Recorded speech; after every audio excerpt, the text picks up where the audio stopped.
All right, I think we are all set up on our technical side. We're good to go. All right. All right, the time is 6:03 p.m. I'm calling to order a regular meeting of the City Council of the City of Sunset Valley, Texas for Tuesday, November 1st, 2022. And before we go into public comments, just as a note, Council, we're going to have a time certain item at 7 p.m. for a public hearing. So we'll stop whatever we're doing in process and try to make sure that we're hitting that schedule. Also, just as a note for residents and members of the public who are here, but also you viewing the recording or the live stream, Councilmember Johnson is absent tonight. We do have quorum, so we can proceed, but he's on personal vacation, so it's gonna we'll do without him. But I do have one comment that he wanted to make for a later agenda item that he wanted me to read into the record, even though he's not going to be a voting member tonight. With that, we're going to go to public comments, and we'll open it up for residents that wish to speak at this time. Lisa Versace, Pillow Road. I was just wondering how many of the council members attended the October 22nd joint committee meeting? Wanda and?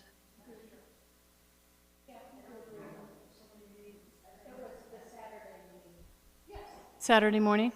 Okay, great. Thank you for attending, by the way. I think it was an important meeting.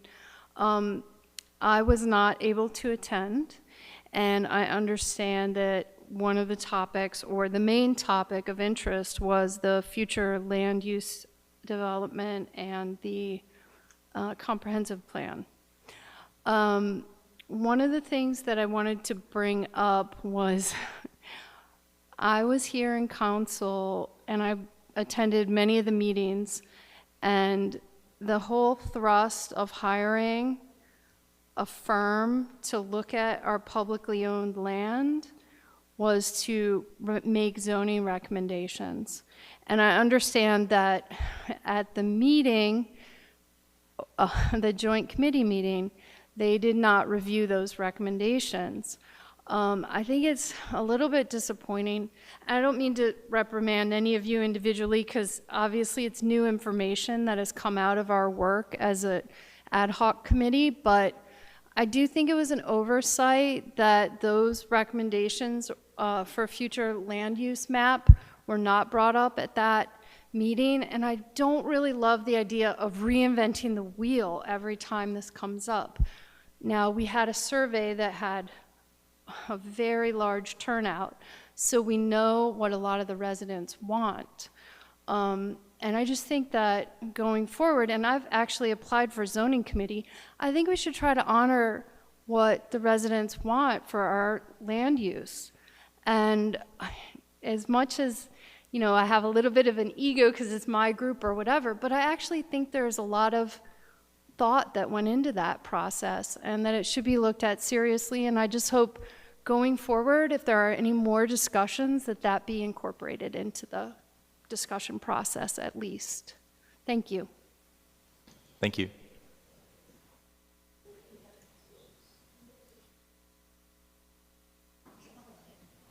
Burton Pearson, Pillow Road. I just want to second what Lisa said. That's it. Thank you.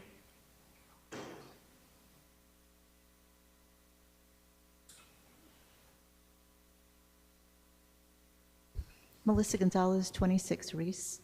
I guess I just want to kind of point out, I have comments in the OpenGov, but I also want to point out that if you even go back to our records for the July 25th meeting, which I think are important records, they are missing from when we hired our last city administrator. We had contracts, we have all kinds of things that would be useful for citizens to be able to compare, and they are missing from our records, the entire piece of it. And that seems, particularly in light of this discussion, not a good thing to have happen.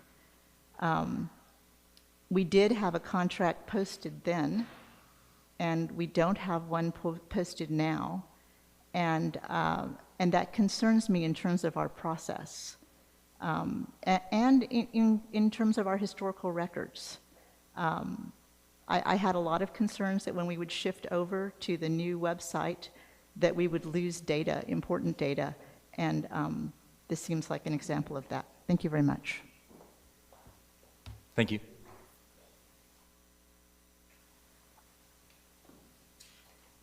Good evening, Dan Horgan. Pleased to be here. So before I left, I just asked a few things of the city here. One was that I wanted to see y'all put some kind of restriction or even close down the residents at One Pillow Road. It's business, that took on a business. Quite an effort with the city. You've overlooked quite a bit of her construction. And but I'm here to talk about the two things. I just asked for two things before I left. One was that you looked at One Pillow and shut it down for acting badly. And there's proof of that. There'd be plenty of proof of that if you pay attention to the near future. And the other thing was just a pay raise for the police officers here in Sunset Valley, because they need education and they need classes. And the senior police chief, I'm sure Carter's being paid quite well. He's at a good level of pay, I'm sure. He probably could use a pay raise himself.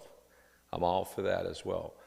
But Carter's smart enough, and he's made a lot of money, and he's in a good position. So I'm not worried about Carter. I'm worried about the officers. You know, pay grade needs to be improved. You defund them, they're ignorant. You know, I'm a smart person myself, and I've come to the end of this, so you're going to help me. You're going to pay attention in the near future. So believe me, you're going to pay attention. Now, I'm going to ask one of you, and I suppose Alfonso's the only one big enough or strong enough to stand up to help me with that issue. Offer these officers a pay raise for education. You can employ some one of these young kids in this community to take care of a beehive out here and make a ton of money. And that's what was out here on the corner of Brody Lane and 290 when I got here. And Jones Road was a dead-end road, just a country road that you turned around, you came back. Lots of bees visit my house. Every year I have my mother's flowers in the back, some of them along the front and the sides. They bring bees. You can have a ton of honey. You can make a ton of money. And your farmer's market's right there. You own it. So, Alfonso, if you could think that over, put this out there. Get on an agenda for discussion. They need a pay raise. These police officers need a pay raise, okay? Let that be the chief of police, however y'all want to spend it. Give it to him. He'll decide. We need good people, listeners. Y'all are listeners. You're up there. You know, we need good listeners. You know, Fort Myers was amazing. I went to travel to Florida and help the hurricane victims there. Heard stories of people up to their neck in water and death, and there's a lot of stories. But the people, man, there's so many different stories I would love to discuss to you about the people of Florida. It's not like Texas, buddy. We have a right to work here, and I love this state because I can go out and work freely without having some contractor in my pocket, you know, and been warned from the governor not to hire outside contractors because I go there to help them. But you got Arkansas boys. No, let's not say Arkansas. Let's say some people with missing teeth or whatever. They go over there and they screw things up for people like me. You know, so it was a hard trip. It was made for golf carts and Porsches, not big Dodge trucks and Bobcat equipment. So, you know, yeah, okay. Give him a pay raise. He'll figure out what to do with it.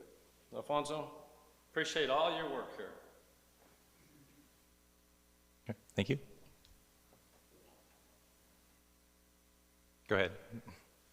Lisa Versace, Pillow Road. I just wanted to support in stating Matt as the city administrator. He's been wonderful since I've been here, and a friendly face and a competent individual that I can go to and turn to for anything from regulatory questions to zoning to, he's attended my Parks and Open Space ad hoc committee and he was super knowledgeable. I think he's one of those people who's extremely meticulous about knowing the history and studying all the records and all the meticulous details that it takes to run a city. I think he's high attention to detail. That's been my experience. Thank you. Thank you. Does anybody else wish to speak at this time?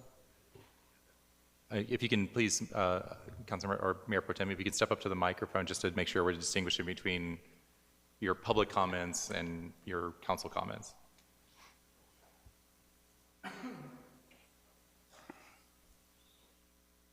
Uh, 1038 Sunflower. My name is Alfonso Carmona. And Danny, he mentioned something about the police. And we were working last year with the police, and I had the opportunity to be working with the member of the council, Rosengarten, and also with the evaluation of all the jobs, not only police. But in the last year, I can see that little by little is more and more demanding the police in all the places. At that time, we were thinking that we adjust in one level than was with the market. But the market at this moment is raising again these salaries. It has two parts. And at that time, we discussed with the chief. The word ignorance is not the best way to use that word. Sometimes we don't know something. Sometimes we need to have more preparation. But our police is prepared. And I think that it's not bad if day by day they have now more and more people that is coming around the city. And they need more training for that type of a specific activity that they are doing. With the public, with the internal public, they are doing that possible, but the other is require a lot of more training. So I would like that in future I will be no more member of the city council. But as he mentioned, I propose that we need to discuss that in a specific for the police, then how we will prepare them more technical in that specific area, and also maybe some adjustment in their salary. So this is what I try to say. Thank you. Thank you. Any other members of the public wish to speak at this time? All right, we're going to move on to staff reports. Before we get into the administration report, I just wanted to extend a thank you to staff for a few events since our last council meeting. We had the Daisy Dash on a couple weekends ago. That was supported by our primarily by our police department, and I'm sure by the administration staff in terms of again coordination. But thank you so much for the support of that event, and it was I think a record turnout for them. Well, 2 years, but 600 people that were registered and came to the city to for that event, which is great. And then last weekend we had just 2 days ago the JDRF One Walk, and again, police department was out there supporting that with, I know, ASD's police department as well, and coordinating to make sure that everything was safe. And that event was larger, but it also probably a little bit less intense as far as the impact on the feels, heels, and feet. So really appreciate staff working on Sunday mornings to go out there and support those events. And also want to, I know we'll get into this, but the pumpkin decoration contest and the work that staff and the residents put in for that. Thank you, Danelle, and the team for supporting that. And I think it was a nice turnout and a good way for us to show community involvement and spirit. So with that, I'll hand it over to the administration reports. And Matt, are you going to take this one? Good evening, Mayor and Council. Just wanted to highlight a few things from the written admin report. The final adopted fiscal 22-23 budget has been posted. So if you go under departments, finance, click on current budget year. So we do have a link to the proposed budget, but this is the final adopted budget that Kyle was working on past few weeks. We're also going to post every budget amendment. So there's already been one budget amendment for the Stearns lift station. So we'll post all the budget amendments so they'll all live on this page for record keeping. In other news, so the archiving the old agendas and minutes is 90% complete. As staff has gone through the old website, we've actually found there was a lot, or not a lot, but there was definitely some missing, either broken links or just minutes that didn't get uploaded. So it's been nice to comb through, and we have a spreadsheet of, okay, what do we need to go through, the paper copies and scan them in and get them uploaded. So in transferring all the agendas and minutes over to Laserfiche, it's allowed us to have kind of a comprehensive and complete, hopefully, set of records going back over a decade. We had a good meeting with TxDOT, Danielle, Carolyn, and myself, and with Canales & Co., and so they now have new information on to possibly have a boundary marker or signage or something, beautification at the 290, Highway 290 underpass. So they have more information and about what they would need to prepare a report. As Lisa mentioned, we had the comprehensive plan and future land use map joint committee and commission workshop. I think it was a great turnout. I think a lot of good discussion came out of it. We'll be talking more about the comprehensive plan later in a later agenda item. And I'd be happy to answer any questions for the written report, but at some point, if you don't have any questions, I'm going to turn it over to Danielle for the community coordinator report, but I'll be happy to answer any questions. Mayor Pro Tem? Yes. Only I am curious about the STR registration. Yes, sir. How many do we have at this moment?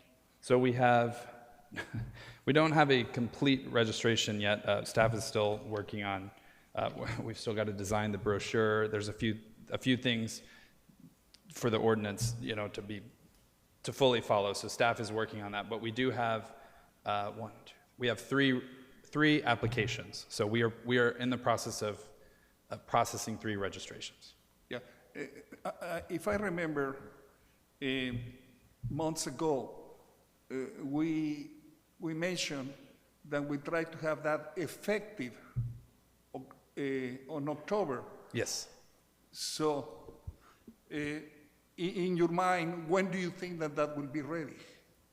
We are going to work as quickly as possible with all the other projects we have going on, but I'm hoping that in this next month we can finalize the brochure and some of the other.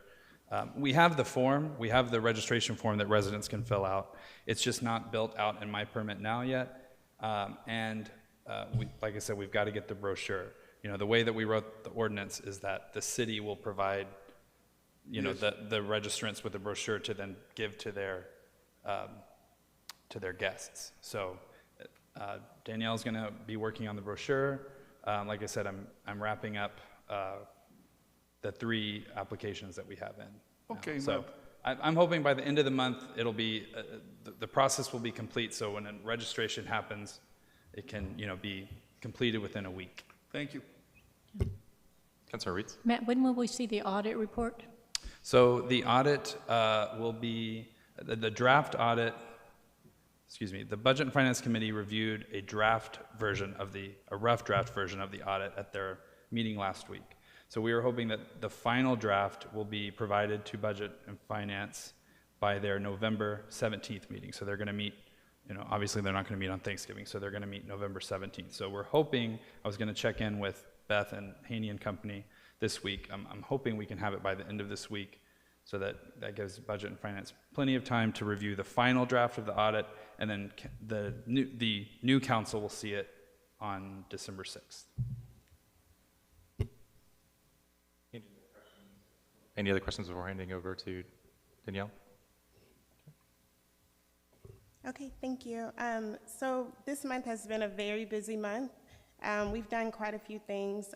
I wanted to go over a couple things that I'm doing behind the scenes and just kind of keep you all up to date on what we're doing in the business community. Direct mail marketing collateral has gone out to all the general managers that are in the Village and Homestead, and the next set of mailers will go out in the coming weeks. It's sort of just an introduction to them to let them know who I am, contact information, and it's just a preliminary reach out to all the managers. We've also had introductory meetings with the property managers for the shopping centers, and we're continuing that relationship as we move forward. There were a few things that they mentioned during our meetings that they would like to collaborate with us on, and so we're working to make sure that we can keep that line of communication open. Some of the things that are in progress, I know that there are certain perceptions that the community may have about Sunset Valley, about administration, police, and so forth. And so I'm working to put together a preliminary survey so that I can get feedback directly from not only the residents, but also from the business district to see what are their thoughts, because a lot of times we think we know what they think or what they need, and they don't. And so I'm looking at gathering some feedback from the business owners and the management. Another piece that we have, we're going to continue to send out the marketing collateral and communication to the larger big box stores. And concurrently, I'm working on the website. We have a directory option on the website where you can kind of list all the information for the local businesses, the managers' information, and so forth. And part of that interface is internal. So if you guys, for example, needed to contact one of the managers at the stores and you weren't sure who to do, we have an internal portion that you can go to and kind of pull that information up quickly. I've gotten quite a bit of work done with that, and I'm continuing that process. We had the social media policy was approved, so this month we are working to start to build those platforms. We're going to work to integrate all of them onto one platform, which we're going to look at using Meta for Business.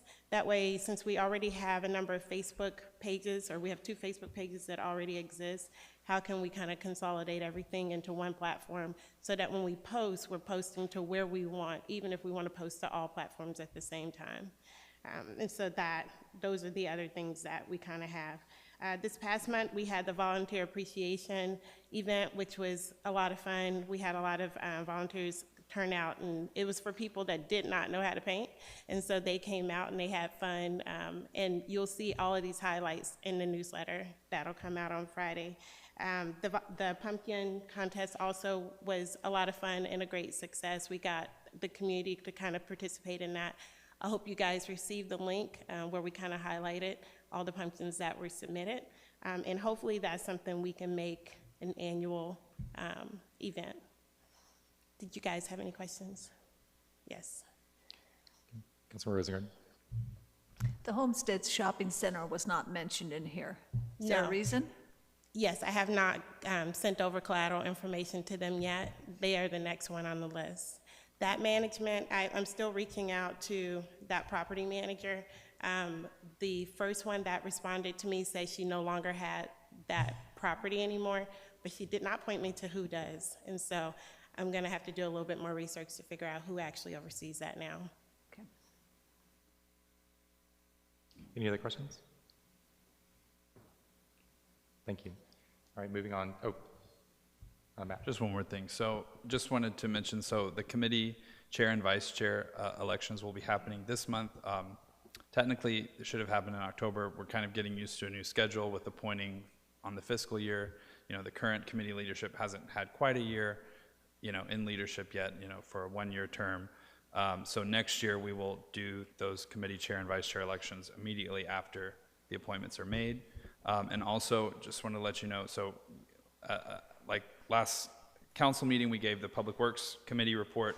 The committee quarterly reports will be given at the second monthly meeting. We'll do staff reports at the first monthly meeting and a committee quarterly report at the second monthly meeting. So, Thank you. All right, moving on to Public Works.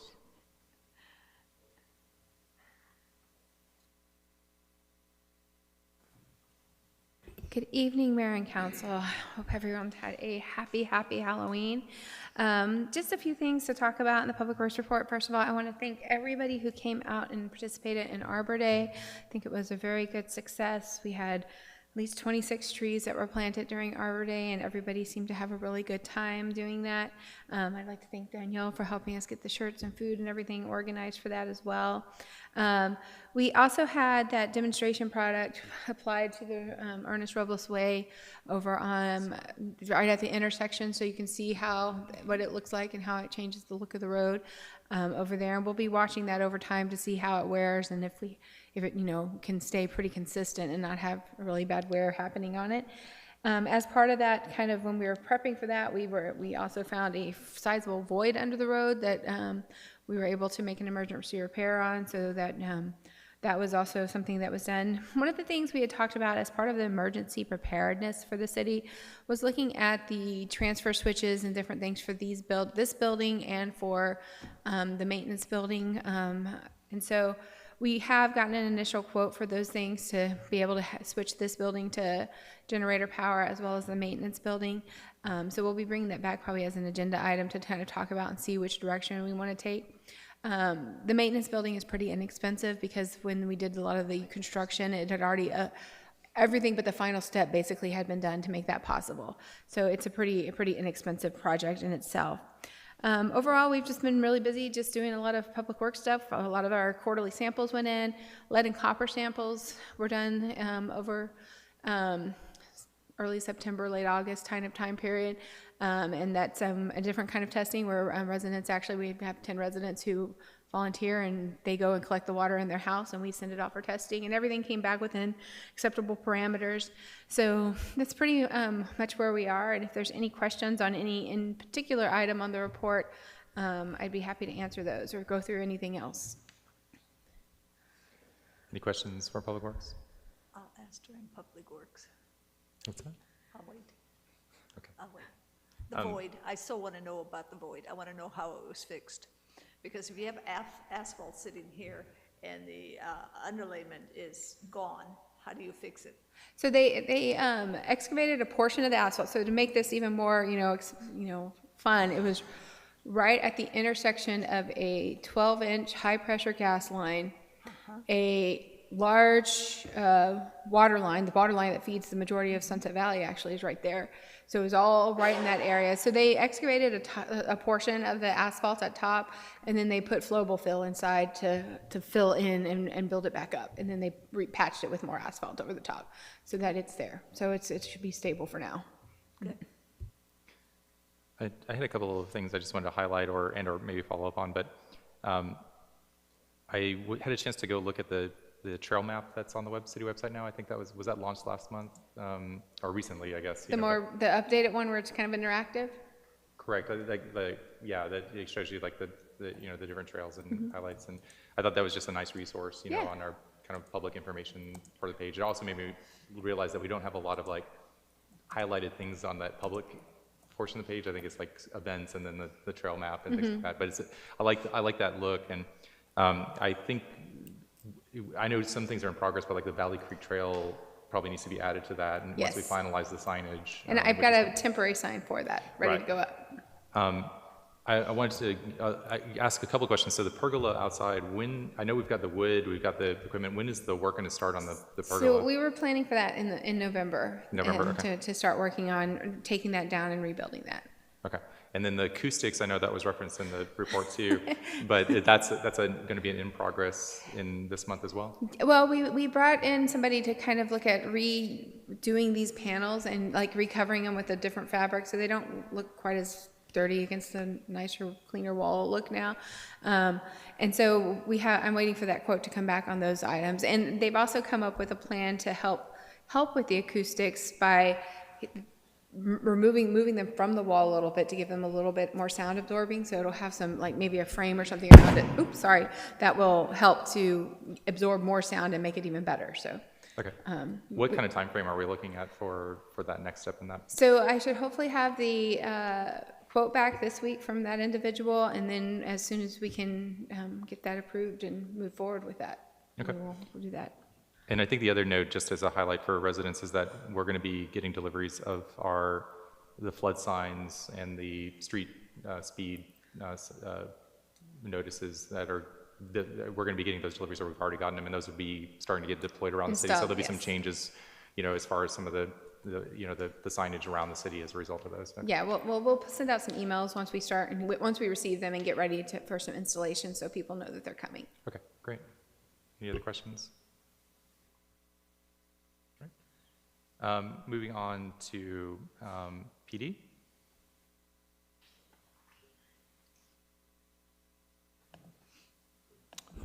Good evening, Mayor and Council. I guess I'll start off with repeating how busy October was for the PD. We had 3 big events and then 2 sort of minor events. We had a bike to school event right the day after National Night Out.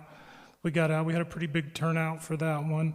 And then the following week, we were able to send half the department down to San Marcos for this 2-day sort of a live action school shooter training. Really good, really realistic, using plastic bullets and everything. And by all accounts, our guys did pretty well considering they don't deal with that thing often. As far as the events that we had, JDRF and Daisy Dash, we hadn't had JDRF for about 3 years, so there were some little things that we forgot, to some kind of precautionary things that we normally do that probably we could have reduced a few complaints. We will debrief on that and be prepared should we do those events again next year, but all in all, we got less than a handful of complaints, but there were some. I know at Daisy Dash, some of the merchants, their employees, we could have done a better job about prepping them the route that they need to take to get to work that morning. I think we caused a few of the restaurants to have late employees during that, but we'll fix that for next year. But I want to give everybody that participated, Public Works, Danielle, and the officers, they all did a great job. I mean, these were pretty big events for our city, and I think we did pretty well, all in all. And any questions? Any questions for Chief Carter, Police Department? Councilmember Rosengren? How was last night? Yeah, Halloween was quiet, which is how we like it. I wish I'd known earlier about the house in the Meadows. That should have been at least on the local news. That was something else. If you haven't seen it, you can go to our Facebook page and there's a little video on it. I mean, they did a great job decorating. Yeah, Mayor Pro Tem. Yeah, Chief. Today around 11:30, I saw police in 4117. So do they have some problem? I saw two cars of police, one from the county and one from the city. Where did you see around them? lunch in 290. It's 4117. Nothing they didn't report it to me, nothing serious. It's because I saw that they closed some of the enters, and I saw one car from the county and another from the city. So only I was surprised. Yeah. Yeah. Do you know what is 4117? No. So this is what used to be the pizza place. Oh. Now it's well met. I'm not sure. They may have been doing some traffic control or something like that. Okay, that's all. But thank you. All right, thank you. All right, we're moving on to agenda item number 4, which is council consideration of agenda items for approval on consent. Is there any motions for approving on consent, or do we want to? Okay, Councilmember Rosengren. I move to approve on consent agenda item number 5, minutes of October 18th, called meeting, and the regular council meeting with corrections. Number 6, Christmas tree sales. Number 7, approve the permit with stated conditions. Number 8, public works equipment, which was approved during the budget. And in this pricing, we are going to have money left over. Number 9, approve list for donations and bring back Chapter 37 disposal of surplus item. All right, so we have a motion to approve on consent item number 5, 6, 7, 8, and 9. Council, do you want to pull any of those items? All right, and all those in favor of approving on consent, item 5, 6, 7, 8, and 9, say aye. Aye. All opposed, say nay. Right, the motion passes. We approved on consent item number 5, approval of the minutes from October 18th regular and called meetings with corrections. Approval of 2 temporary special use permits for Home Depot to operate their annual Christmas tree tent sale. Approval of a temporary special use permit for subdivision locations to conduct a 1-day commercial photo shoot at 32 Reese Drive and parking for vehicles along the east side of Reese Drive. The one stipulation, I think the recommendation for that one is that they do not park in driveways or do not block driveways, I think is the recommendation from. Correct. And I did receive confirmation that the shoot will be happening, most likely Friday, November 18th. So I will make sure that Chief is aware and that admin and PD are coordinating with And that. they have to park on one side of the street. Yes. Correct. And not block driveways, yeah. Item number 8, consider an act on the following purchases for public works: purchase of a 7-inch bandit chipper, release of the city's Vermeer 12-inch chipper and purchase of a 12-inch bandit chipper, purchase of a Kubota excavator for wastewater departments, and approval of an ordinance amending fiscal year 2022-2023 budget for the chipper. Agenda item number 9, which is approval of the donation and/or disposal of miscellaneous surplus or salvage item under section 37.04 of the city's code of ordinance. And as referenced by the motion maker, is to bring that section of the code back for consideration of adjustments to the allowable limits, since there is no allowable limit right now, and it sort of makes sense to put some of the miscellaneous items at the discretion of staff. And I think we can have that discussion about what that limit should be when we bring back a proposed ordinance. All right, so council, we have the time certain item at 7 p.m., but that's 20 minutes away, so we're going to go ahead and move to our next agenda item, which is agenda item number 11, which is really agenda item number 11 and 12 are paired together. This is considered act on approval of an ordinance amending section 31.59 city administrator of the code of section 31.59 of the code of ordinance, and approval of amendments to the city administrator job description. So a little bit of a context here. And council, we did receive 2 comments in OpenGov that are relevant to these 2 items. And so I'll provide some context. We can have a good discussion and hopefully also have a chance for members of the public to comment as well. When we've been discussing this over the last few weeks, you know, in consideration of the transition for the city administrator position initially, you know, when informed about it at the end of August, we evaluated potential paths, right? You know, as a city, you know, the times we've done this before, have, you know, conducted a search. There are, you know, models for how we did that in the past that we referenced in some of our backup material. But then as we've evolved our discussions, we also wanted to strongly consider whether we have, as per the code of ordinances, that our ability as a council is to promote from within, right? And so we have a very strong candidate. I think there's been a lot of input into this process in terms of, you know, I think backing for the current interim city administrator to potentially be elevated to this role full time. At the same time, you know, we want to make sure that this is a thoughtful and a process that we are transparent about as we go through it. Council and myself, as I expressed last meeting, I certainly think that I have confidence in Matt's ability to assume the full-time city administrator role. I believe council's expressed that as well. I do have a letter from Councilmember Johnson that is part of this item that he wanted to be read in when we get to the public comments portion, also in support of this appointment. To the items that have been brought up in both the OpenGov as well as you know, within discussions in the context of this process. So we do have an agreement, a draft agreement that has been given to council that we've reviewed in executive session. It is modeled on TML, contract agreement, and it's been reviewed by our legal as well and edited to the concurrence of both myself and the candidate. And so it's very much a standard agreement, I would say.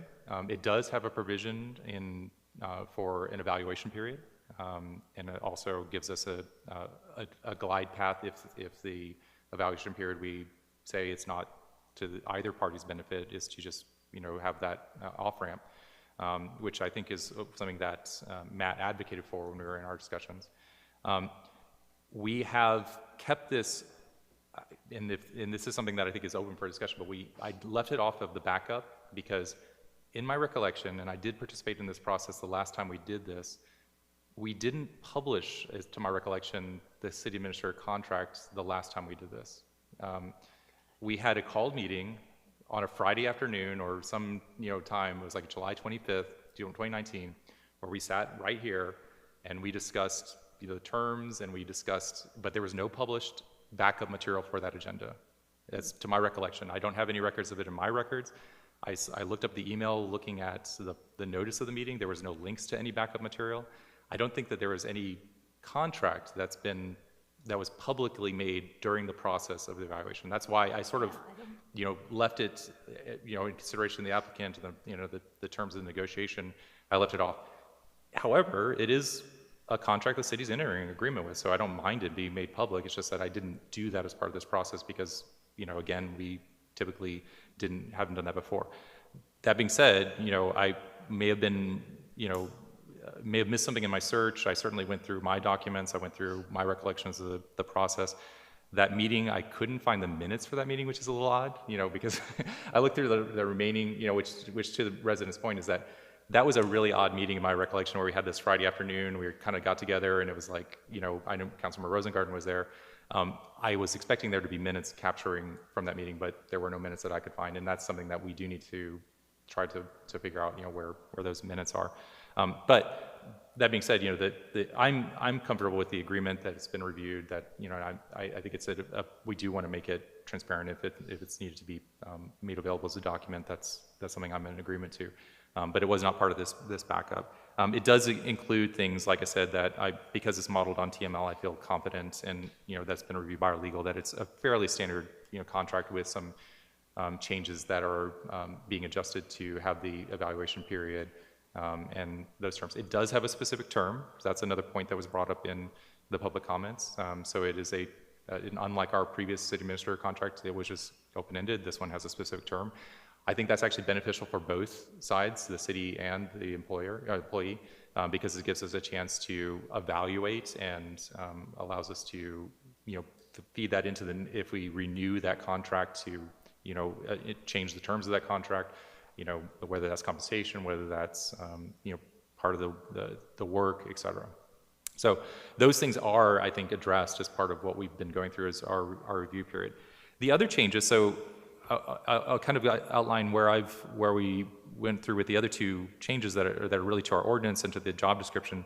So I'll start with the ordinance, and Matt, if you don't mind bringing up the changes that we're proposing for the ordinance. When I was reviewing this section, there are some things I think we wanted to take an opportunity to clean up. The changes are highlighted here. So the first change is there seemed to be some oddity in the way that this language was included in our code of ordinance. And we could not find why this language is specifically outlined here. To be clear, though, Section 4, the last sentence, gives the City Council the final authority to hire and dismiss the city administrator and the final approval to hiring and dismissal of department heads. We're not giving that authority to the city administrator by striking that term. We're actually clearing up the language, because where it says the City Council has the final authority to hire and dismiss the city administrator and shall give final approval to hiring and dismissal of department heads, except for department heads. That language seems inconsistent. It seems like you're saying they have the authority to hire and dismiss department heads, except for department heads. So I'm proposing striking that to make it clear the City Council is the one that has the ability to hire and fire department heads, not the city administrator.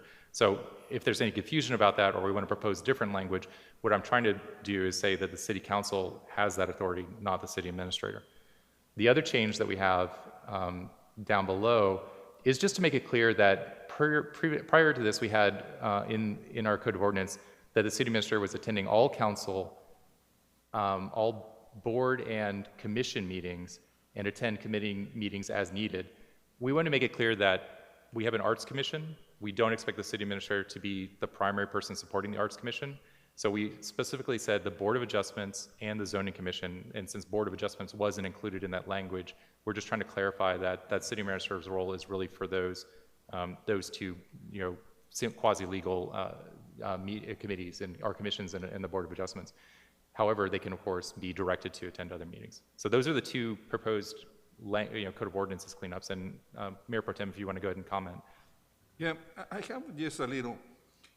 In that chain that you made, it has number 4, where it used to be department heads. So in that number 4, at the end of that phrase, it says, the city council has the final authority to hire and dismiss the city administrator and shall give final approval to hiring and dismissal of department heads. So, still now that the city administrator will hire the people? If we want to make it consistent to where the... Only I am reading, I'm sorry, Mr. Mayor. I am reading here. So for me, it's not clear because later they say, except for any officer appointed by the city council who is also an employee of the city. So in this case, okay, we try to give it to the city administrator one level of authority, but always you have the city council above that.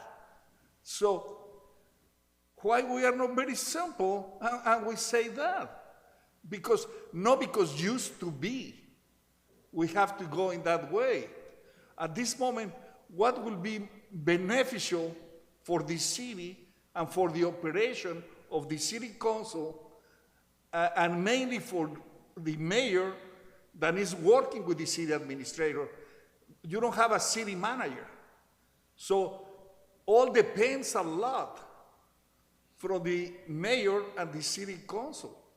So in this case, it's how much authority you gave it to the city administrator. They used to do that because they were working in that way. And they had one city administrator for 11 years, and later we have the last for 2 years. But not necessarily it's in the way that we have to be. So this is why I think that number 4, we need to define more simple and specific the level of authority of the city administrator and the city council and mayor. That's all that I saw. Yeah, my preference is to make it as simple and clear as possible, and my preference would be for the city council to have the sole authority for hiring city administrator and department heads. And that's, that we can wordsmith the language, or we can bring it back to make it, as simple as we can. It is a little confusing when we have the any officer appointed by city council who's also an employee of the city. That's sort of like the out for saying there's a city council that appoints somebody that is not a department head and not a city administrator. They're also the people that have responsibility for firing that person. The city administrator doesn't. But I can't think of what the practical application of that would be, right? City secretary. That could be like a city secretary. I guess maybe that's what the officer refers to, but maybe this is something that we can ask clarification on. The city secretary is the other official that is appointed, and that's specifically laid out in the Code of Ordinances, and I think it also mirrors the Texas Local Government Code, that the city secretary is an appointed position, and as is the court clerk, and the way our ordinance reads is that they're essentially the same person. So which it always hasn't been that way, but that's actually how our ordinance reads, and that's how it's going to be as well. So the practical effect of that is saying that because city council appoints the city secretary and the court clerk, only the city council can dismiss the city secretary or court clerk. So that's the non-department head example of those. And so maybe the wording to get, Matt, I think sorry. this also might, so I think perhaps, I don't know which came first, but maybe the ordinance was trying to mirror because it does reference the HR policy manual, so this is, just wanted to pull this up. Oop, I'm so sorry. What did I just do? Sorry. Goodness. Sorry, y'all. Gosh. Oh, there it was. Really need this indexed. Sorry, let me go back to the personnel.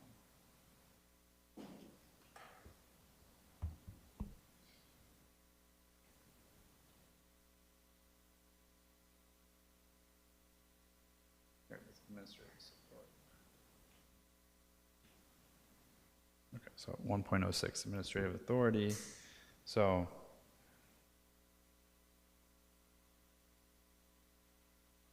Okay, so in our HR policy, the city council has the final authority to hire and dismiss the city administrator and should give final approval to hiring and dismissal of department heads.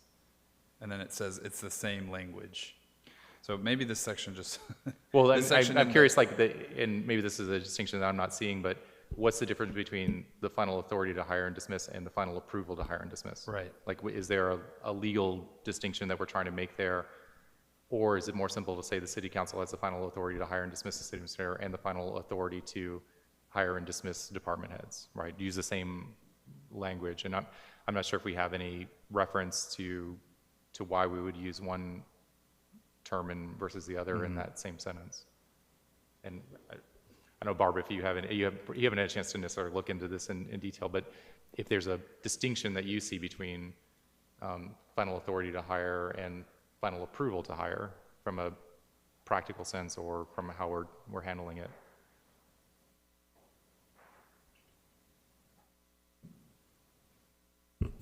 Final approval to hire, you might delegate approval to another individual, but your authority as city council members is within your body itself. I mean, so, I mean, that's without looking into this deeper, I mean, that would be my threshold look at it, is that you can grant somebody the,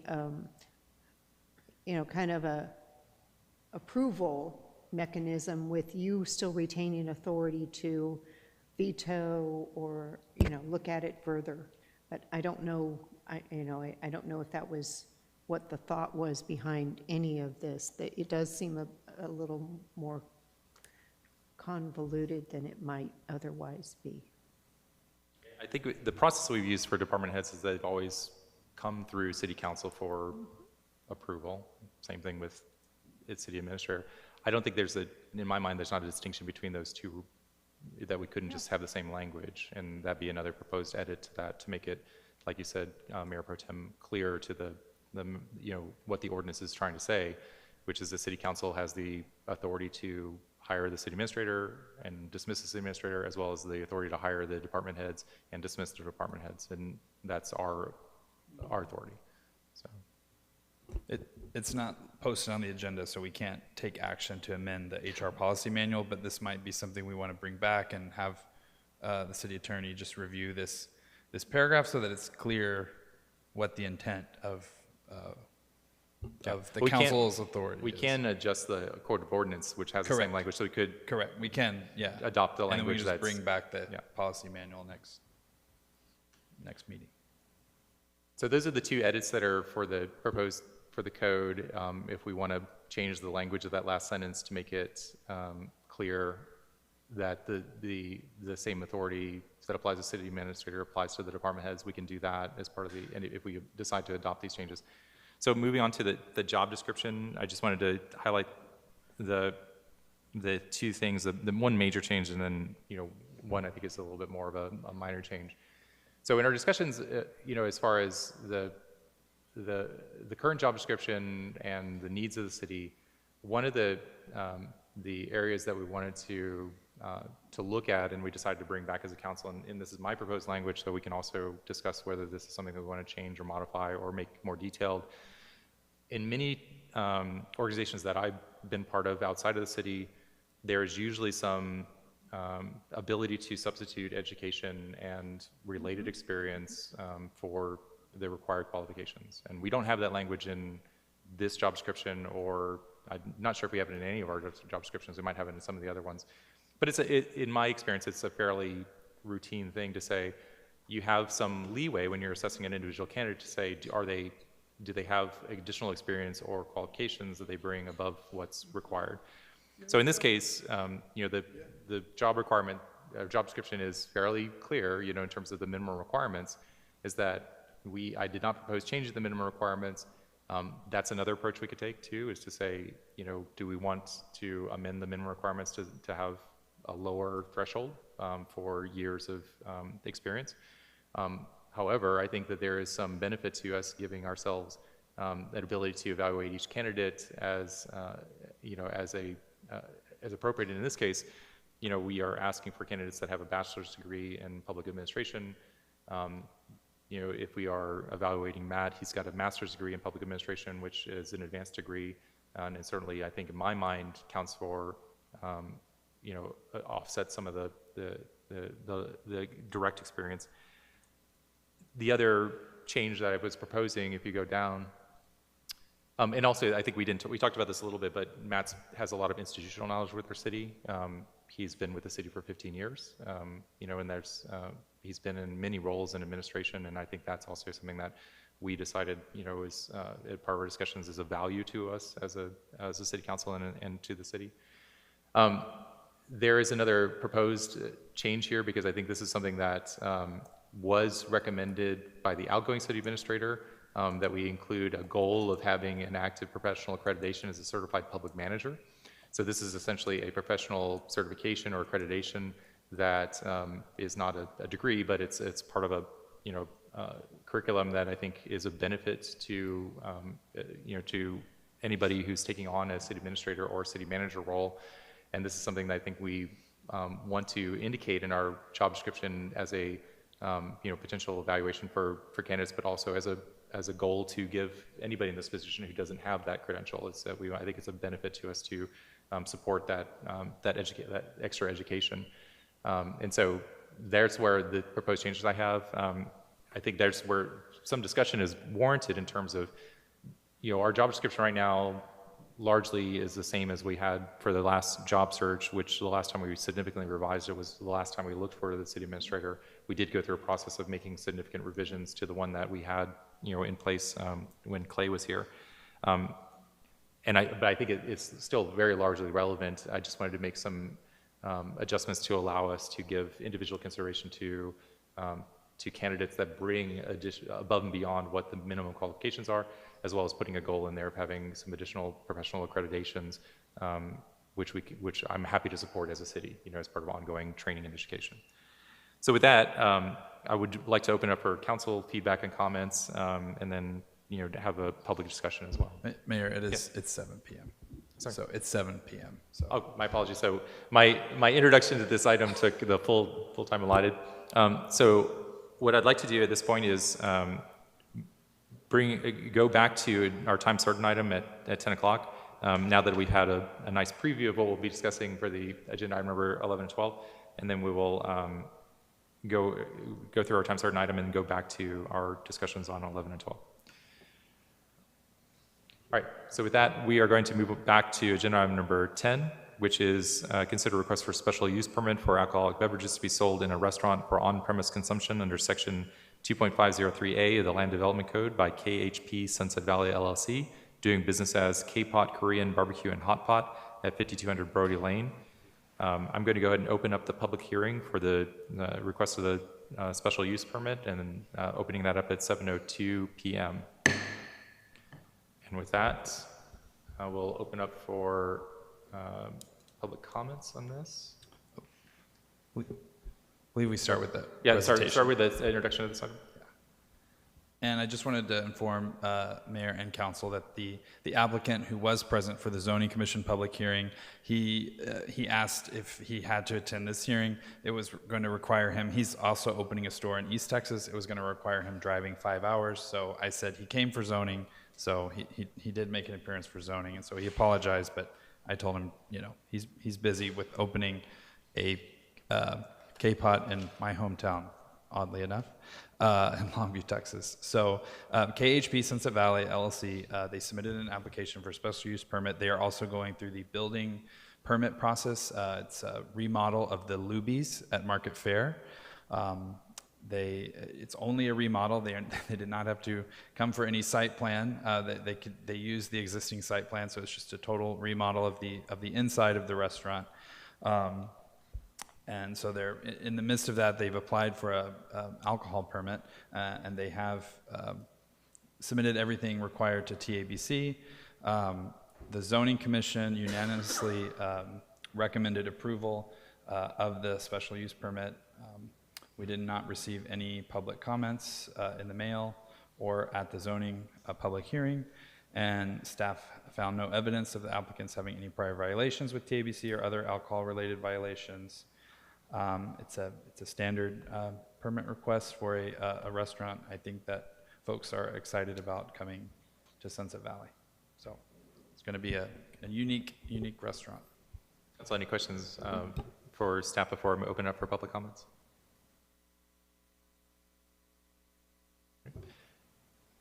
Mayor Pro Tem? Yeah. What is the size? How many people that they can have? The size of like how many people it seats? Yeah, in that restaurant, because now they chain and it's no more Luby's. Right. So, I don't know the exact number. I don't know where that would be submitted. Maybe in their plans. I'd have to go look. But they've used the same setup as Luby's. I don't know if it will hold more or less than how many people sat at Luby's, because it's not a cafeteria style. But they actually had to have an interesting electrical permit because at each table there are little ovens or warmers at your table, so you'll cook your own food at your table. So there's like electrical ovens at each of the tables. So it was an interesting electrical permit for sure.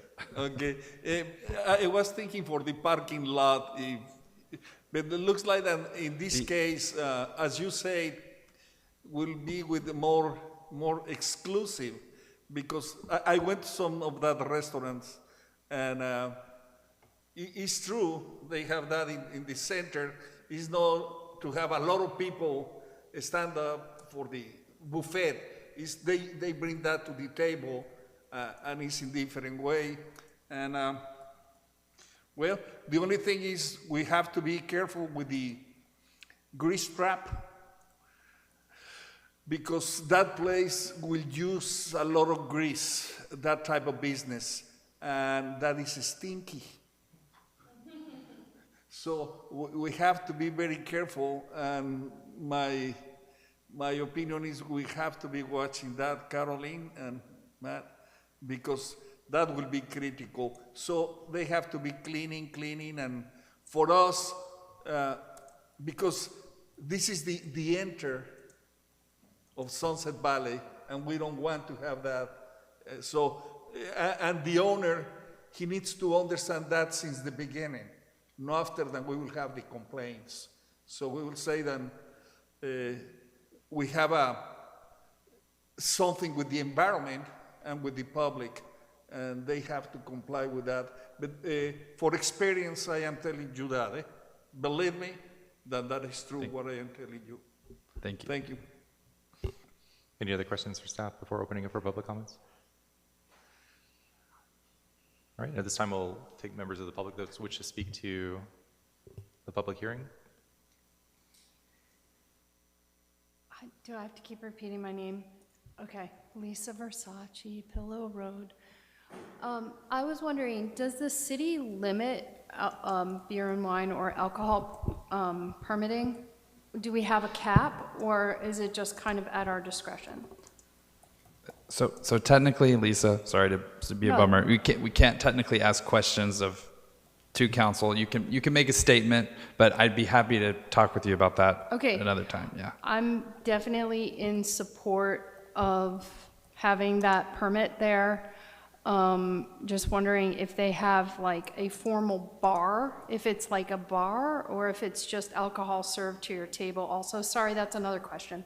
Okay, I'm in support. I will make a statement that they have applied for a mixed beverage, which means they will be selling liquor. I do not know. TABC handles all of the, if it will be, if they'll have a bar or not. But Sunset Valley doesn't allow bars, so it's just food, mixed beverage service along with food. We do not allow, bars. Melissa Gonzalez, 26 Reese. I actually did speak at the zoning commission meeting in support. And so that's okay. And so I'll correct that part. And then I'll give you Melissa short. Yum. Thanks. Sorry, Melissa.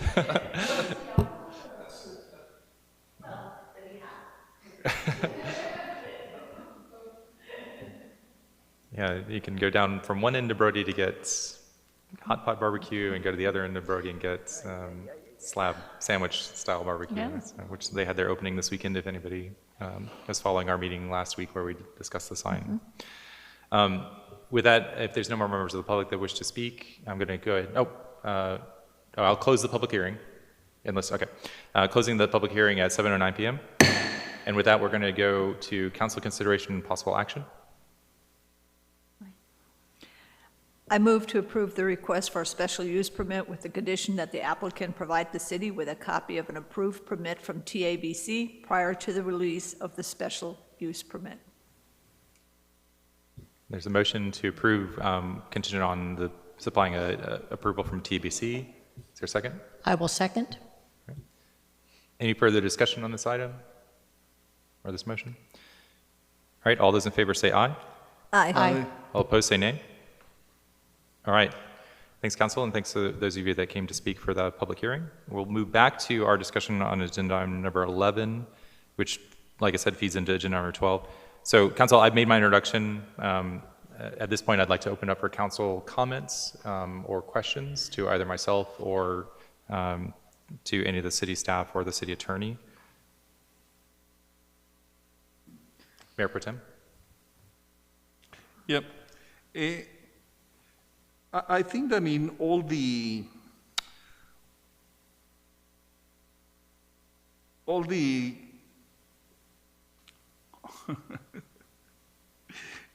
I lost when we have the job descriptions, all the job descriptions of the employees, we try to have sometimes it's not backup, but something that will match experience. So for example, when they were talking experience, and that is very common when we have, if I remember, with the operators in water and wastewater, and they used to say, well, maybe this person has this license, but he doesn't have all of these years. But with this education, we can have that. Looking here, it's very specific, and it's very special, this city. And when I try to say it, you can have somebody that it has 5 years, but if that person came from some place where they don't have the type of government that you have here, means that he doesn't have nothing, because he will have experience, but not this type of experience. And looking in that way, because reading here, you can have also one head of department that can apply for that position, and will be after that you will evaluate all of that experience and other kind of factors to decide. In this case, the government that we have here has a lot of relation with the community. That doesn't mean that in other places they don't have something similar. But knowing the level that we have here, and because the government that we have and the staff has to be so related. You don't have in this place something that you have 3 assistants, city manager. So we don't have that kind of things. So you have 1 city administrator. You don't have doubles.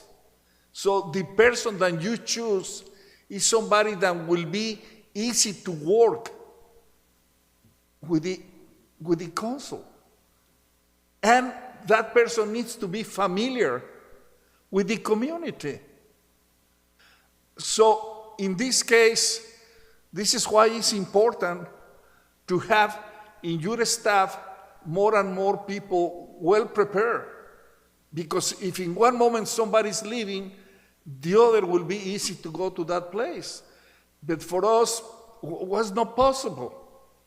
So looking at this moment, as a criticism, education, we have the education. And in this case, it's above the request of that education because they are asking for a bachelor. And at this moment, the applicant or the person, the candidate, has a master. So this is higher. Now, with the experience, maybe he didn't have or she didn't have the position as a city administrator, but was familiar with all the things that they are working. And that has other weight. Now, behavior. It's not easy to be almost working with public, attending meetings, attending committees over 12 hours or more per week. So that is a critical, that's a lot of effort that we don't see sometimes. The type of staff that we have spend a lot of time not only with their job, it's also with the committees, supporting that committees, and also they need to support the council. So when I am looking all of that, I think that the job description that you wrote, I think that is good if we start adding in some way, then we don't need to write the picture of the employee that we have. We need to write something that in reality we want to have, or something similar. So then I try to say tomorrow, you have somebody that he was working or she was working 20 years in one city, only one city, and is coming to this place, and you expect them will do the job? Not necessary, because the job that we have maybe requests a lot of things that that experience from that person never had. So this is why we need to be careful. And we have to refer a lot in the job description the type of city that we have. So in that way, it's not for the person, it's for the city. And in that city, how important is committees and how important is the council? So I think, Mayor, this is good. Only we need to organize just a little, in my opinion, more emphasis with the city. And I think that will be the best. So that is my position. Thank you. Councilor Reitz? So if I go back to just the wordsmithing on the city officers or appointed officers, that makes that little area kind of awkward, to tell you the truth. the way it reads with just any officer appointed by the city council. But I guess technically it's okay though. So I don't particularly like the way it's wordsmithed, but technically it's fine, I think. I am perfectly fine with if we scroll down, with the relevant education. I think that's appropriate. Otherwise, we would have a city staff that could never get promoted from within to higher level positions. And so you do need to look at all factors, and I think that's appropriate. So I'm perfectly that's perfectly acceptable to me. And I think that the goal of the certified scroll a little bit more. Yes, certified public manager is a very good goal, and I would hope that that would be something you would put on your goals, and that we would hold you to that. So, good. That's a large goal. It requires 300 hours of that's a large goal. Education, so it's something that Yeah. Typically takes a while, but I think it's an investment that I would like to support and maybe put in the goals that we during evaluation. I think that would be great. Or progress towards that, a certain amount of hours a year. Yeah, in general, is that what, like a 5-year process? Would that be, or a? So this would be the ICMA certified public manager. I think it's how much you can do, but I think generally it takes around 3 to 5 years. 3 to 5 years, yeah. Probably 5 years if you're I think working that's a lot. appropriate, and the important thing is you got to get started at it, and you got to do it each year. So.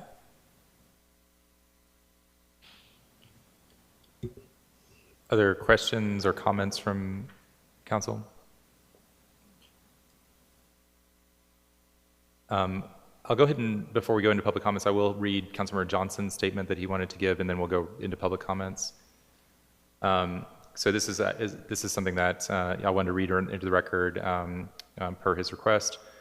So Mayor, Council, residents, and staff, I apologize for being unavailable for tonight's City Council meeting. On tonight's agenda item number 1112 is of particular importance to me, as I regret that I won't be there to participate in the discussion and vote.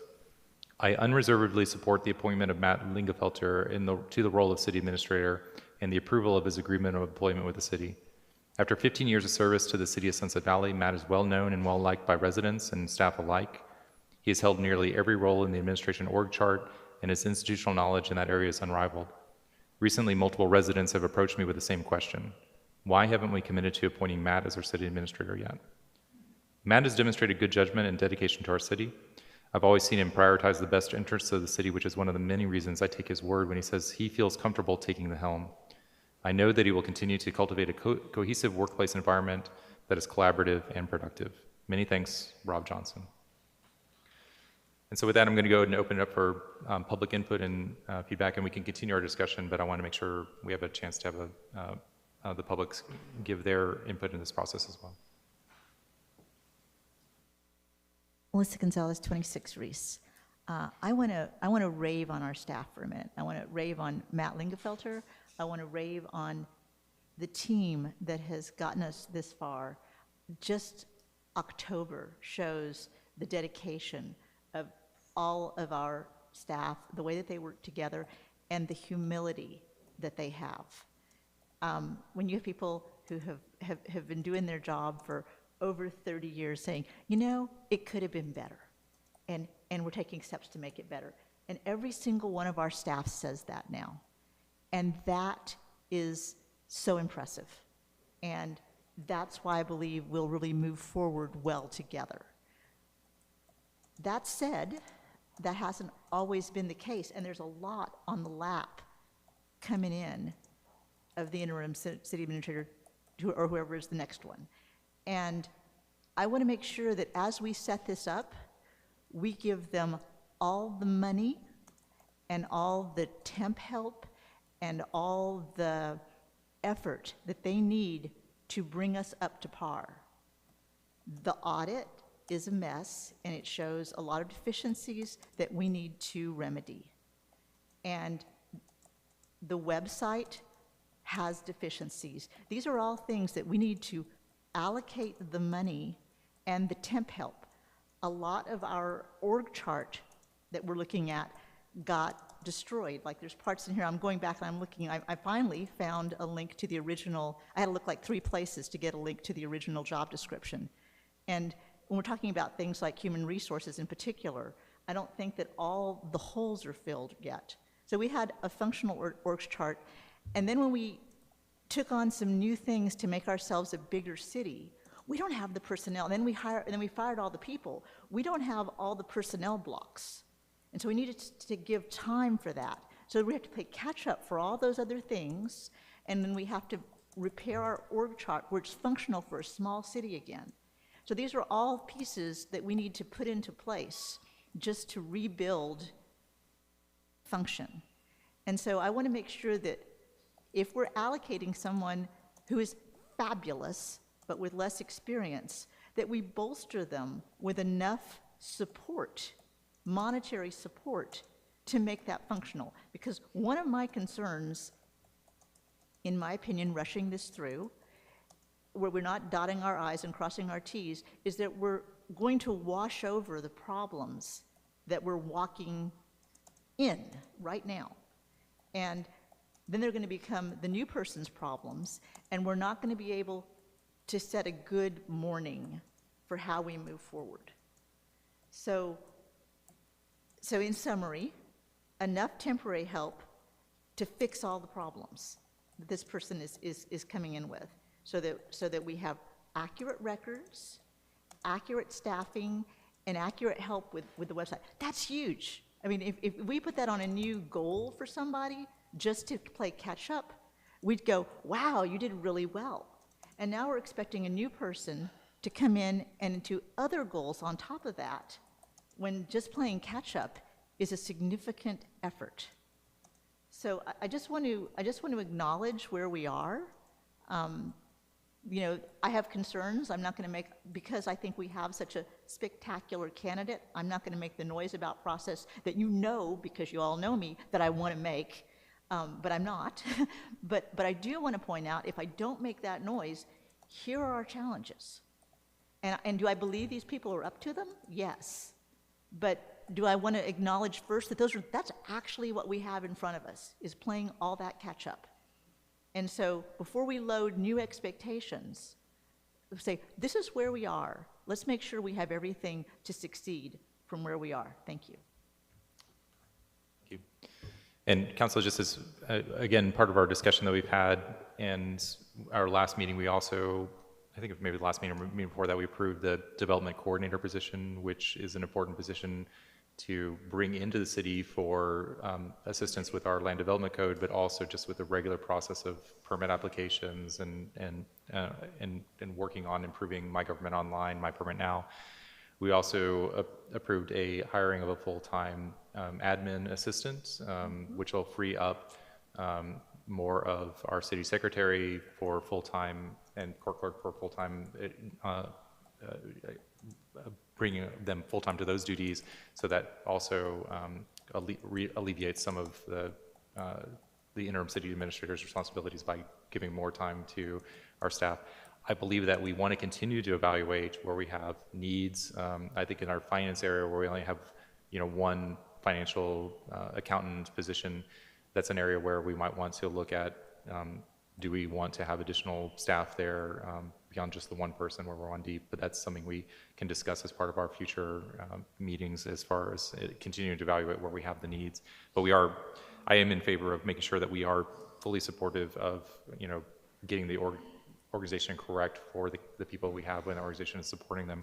And we do have fantastic staff. So I'm thank you guys so much for all the hard work you put in. And, I appreciate the comments from residents to that effect. Other members of the public that wish to speak at this time, or we can continue with council discussion as well. I see our city attorney raising her hand. I'm not a member of your residency here, but I do have, I just want to make sure I'm understanding what you are wanting to do with the modification of the verbiage. What I'm understanding is that you want to have the city administrator have some hiring authority, but not for department heads. Is that accurate? That is accurate. If that is the case, then I would recommend the following. The city council has the final, and I'm reading this, the last sentence of that paragraph right before you get into the A, B, and C. The city council has the final authority to hire and dismiss the city administrator and for the hiring and dismissal of department heads. Okay? Now you've cleared out the clutter. You are in charge of the department heads, not the city administrator. And then you go on down, you've taken out except for, and then you just jump to any officer appointed by the city council who is also an employee of the city, and that is, as you mentioned, the city secretary. There's only a couple of positions that fall within that in the local government code and in your own policies.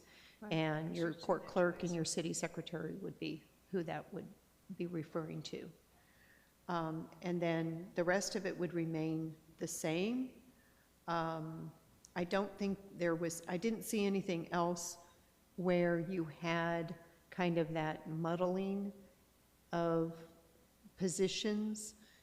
And so the only other thing that I have seen is the ability for city administrators to make recommendations too. But I would think that kind of is encompassed under that the city administrator has responsibility for supervising all of the staff. And in that role would be incumbent upon that individual to bring you information that was needed for you to be able to make the decisions that you needed to make about that employee. So that would be my recommendation about this. And then when you get the chance, bring forward the human resource policy and make that same change in there. Great, thank you. So the amended language would be, what were the? It's, so under that last sentence, the city council has the final authority to hire and dismiss the city administrator and to hire and dismiss the department heads? Yes. And to hire and dismiss the department heads. I think you just repeating that same phrasing. dismiss Department heads, yep. department heads. And that, with that edit, that would essentially give us clear authority in terms of where we're going. So, thank you, Barbara. Other discussion on agenda item number 11. So these are, again, the amended language there, and then I have some proposed amended language. I think Mayor Pro Tem, your point about making sure that we probably want to bring back the job responsibility just to make sure that it does include more emphasis that we are a unique city and that the form of government we have is not necessarily what some other else have, but I think, at least these two changes are the things we want to adopt tonight potentially. So council, do we want to make a motion for the city or the code of ordinances changes and the amendments to the city administrator job description?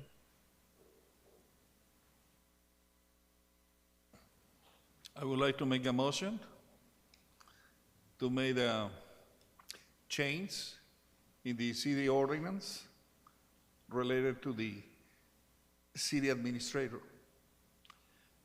I don't know if we discuss in a specific what do we.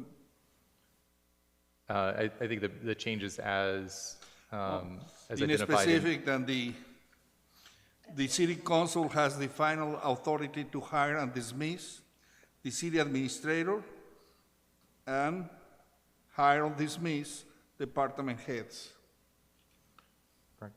And the other change is attend all to the section 4, attend all city council, board of adjustment, and zoning commission meetings to clean up that language. Yeah, okay, so, and going to number 4, but no, I think then They have 1, 2, 3, 4, and later, the numbers, we need to work with the numbers.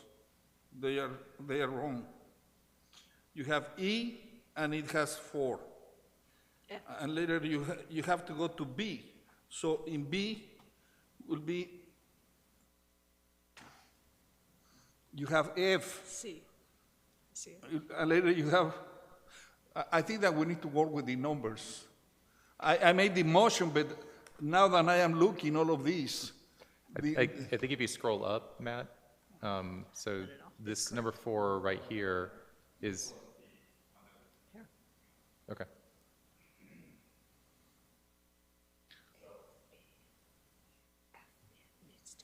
That's section F of the section, or Code of Ordinance 31.59, section F is, so we're making adjustments to section E and section F of 31.59. So under section E, we're modifying the last paragraph of 4. Correct. Yeah. And then under section F, we're modifying item 4 under section F. So there's essentially section E that we're making an adjustment to, and Yeah. section F we're making an adjustment to. You got F, communication. I know. Yeah, it's a communication, the city administrator shall. So in F, communication of the city administrator shall attend all city council, board of adjustments, and zoning commission meetings, and attend committee and other commission meetings as needed and directed by the mayor or council. Yeah, you're right. That's good. And now it looks much better. All right. So that was the motion. Okay, so we'll deal with the Code of Ordinance first. So the motion is to amend the Code of Ordinance with the changes as made by the motion maker and documented in our editing document there. Any further discussion on those changes for the Code of Ordinance? Oh, there's a second for that motion, sorry. Councilmember Reeds? I will second. Second. All right, any further discussion? All those in favor, say aye. Aye. All opposed, say nay. All right. So the other part of this agenda item is potential amendments to the city administrator job description.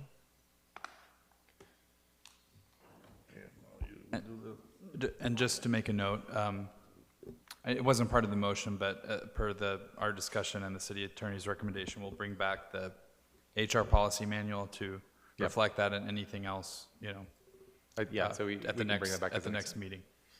Okay.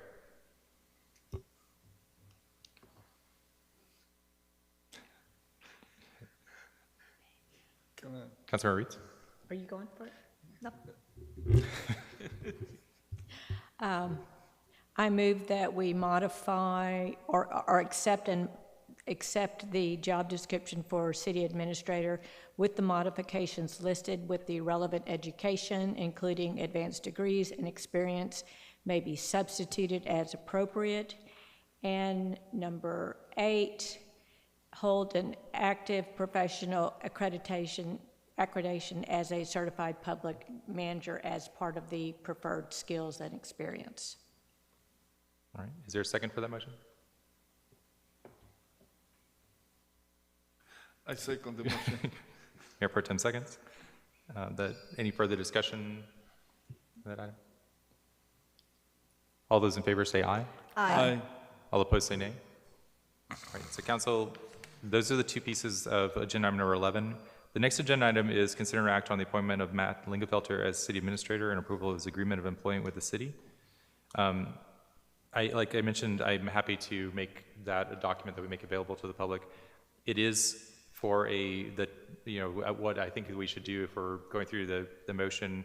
It is in the agreement, but we want to specify that it's effective today, I think is what we want to, or effective at a certain date. We can make it today or some later date. We also, in the agreement, there'll be a chance for the outgoing council to provide part of their feedback during our next council meeting. And then there'll be another chance for the incoming council to provide their feedback and goals, right, for the city administrator as part of that's part of the agreement as well. So with that, council discussion on this item. Which item? This is the consider an act on appointment of Matt Lingenfelter as city administrator and approval as agreement of employment with the city. Councilor Reitz? Let me pull it up quick. Hold on. Okay. I move that we appoint Matt Lingenfelter as city administrator effective November 1st, 2022, and approval of his agreement of employment with the city. Is there a second for that motion? Okay. I have some questions about that, so. Why don't you second it? It has to be seconded, and then we can discuss. If not, the motion dies. When I don't second. Second. All right, so we have the motion to approve the appointment effective November 1st, and that'll open up for discussion. Mayor Pro Tem, you have some questions? Yes, only then at this moment, this is why I couldn't understand, because we vote for number 11. I understood that. But now number 12, this is as a consequence, but they are talking about consider and act on the appointment of Matt as city administrator and approval of his agreement of employment with the city. So I don't see the agreement. So why we will be discussing number 12 if we don't have the agreement in these papers?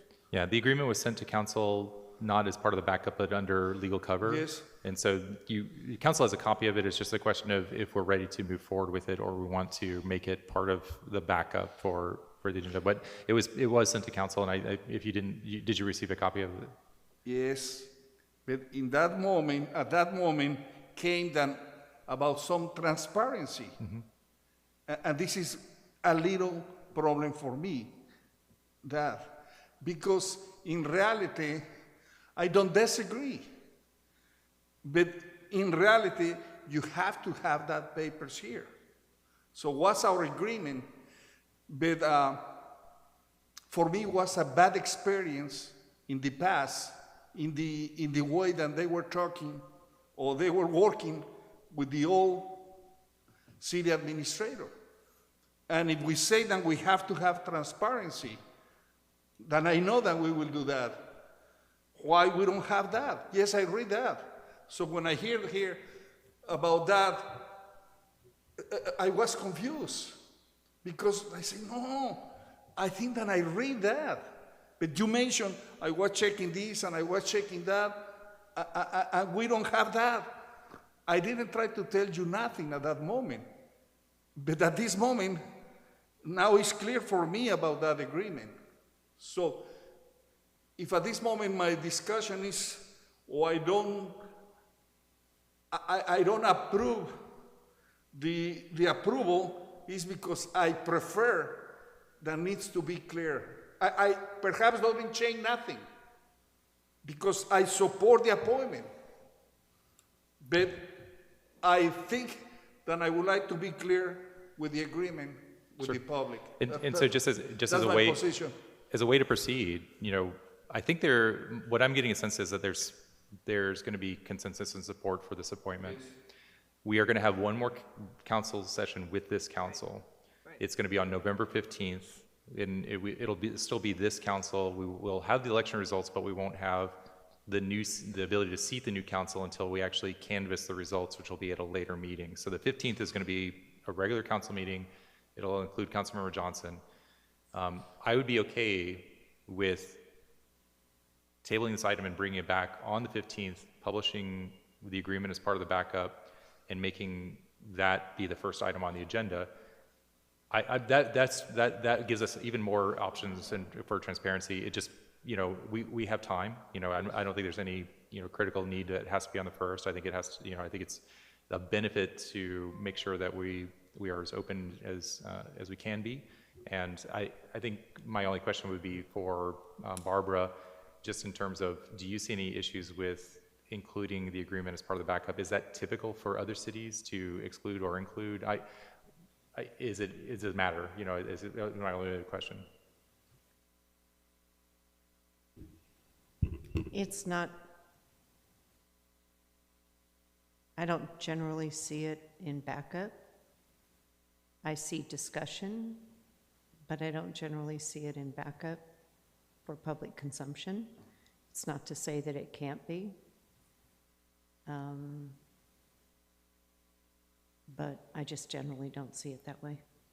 Yeah, and I think our residents tend to be much more interested in. Oh, they're very interested in seeing everything, and I'm not, and again, I'm not against it, I'm not, you asked me the question of, do I normally see it that way? No, I don't normally see it that way. I see that the council negotiating a contract and approving it, and then there are some cities that they don't put it out until after the council has approved it, and then they put it out, because then at that point it has actually become a public record as opposed to a draft.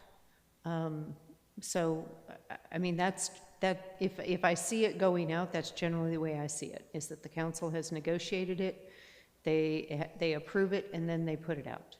Yeah, which is what we did, well, kind of what we did last time. You know, I think it was more not put out there as much, but so Mayor Pro Tem, I think we have that option if we wanted to. We do have the one more meeting. If you'd be okay with following that process where we publish it after we accept it, we can also approve it tonight. But I'm open to either approach the council.